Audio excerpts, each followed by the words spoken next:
దుబాయ్లో 22వ Gulf food festival ఘనంగా జరిగింది. ఈ నెల 19 నుంచి 23 వరకు జరిగిన ఈ ఫెస్ట్లో 127 దేశాల నుంచి పలు ఆహార తయారీ సంస్థలు పాల్గొన్నాయి. ఇందులో ఇప్పటికే ప్రపంచ దేశాలకు ఫుడ్ ప్రొడక్ట్స్ అందిస్తున్న తెనాలి డబుల్ హాస్ సంస్థ ఏర్పాటు చేసిన స్టాల్ అందరినీ ఆకట్టుకుంది. పలు దేశాల ప్రతినిధులకు కనువిందు చేయడంతో పాటు చక్కని అనుభూతిని అందించింది. Rural to global, made in Tenali, made for global నినాదాలతో తమ సంస్థ ముందుకు వెళుతోందని Tenali double horse MD Munagala Shyamprasad చెప్పారు. ప్రపంచ మార్కెట్ ప్రమాణాలు, అవసరాలు, భవిష్యత్ వ్యూహాలను అర్థం చేసుకోవడంలో గల్ఫ్ ఫుడ్ ఫెస్టివల్ తమకెంతో ఉపయోగపడిందని చెప్పారు. అలాగే తెనాలి డబుల్ హాస్ సంస్థ ఆహార ఉత్పత్తులు ప్రపంచానికి మరింత చేరువయ్యాయన్నారు. తెనాలి డబుల్ హాస్ ఈ నెల ఫిబ్రవరి 19 నుంచి 23 వరకు దుబాయ్లోని గల్ఫ్ ఫుడ్ ఫెస్టివల్లో మేము పాల్గొనడం జరిగింది.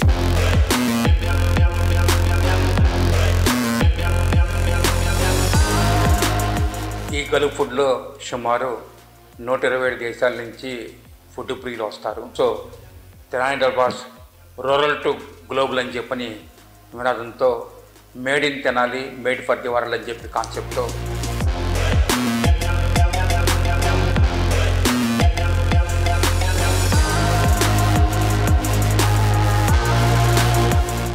మేము ఈ గల్ఫ్ ఫుడ్లో పార్టిసిపేట్ చేయడం జరిగింది. సుమారు 80-90 దేశాల ప్రతినిధులు మా స్టాల్లో విజిట్ చేయడం జరిగింది. వారందరూ మా ప్రొడక్ట్స్ పట్ల ఎంతో సంతోషపడ్డారు.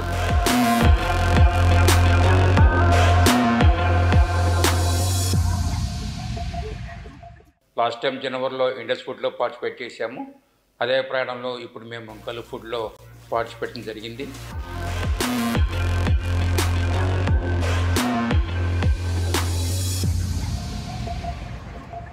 అట్లాగే మన తెలుగు సాంప్రదాయమైన సున్నుండల్ని మేము అందరికీ తినిపించటము, అందరూ ఎంతో ఇష్టపడటము జరిగింది.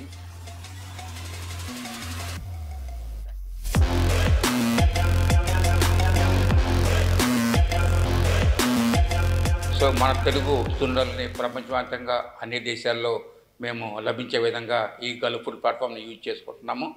దీనికోసం మా కంపెనీ ప్రతినిధులు అందరూ మంచి ఎఫెక్ట్ పెట్టారు. వారందరికీ కూడా ధన్యవాదాలు.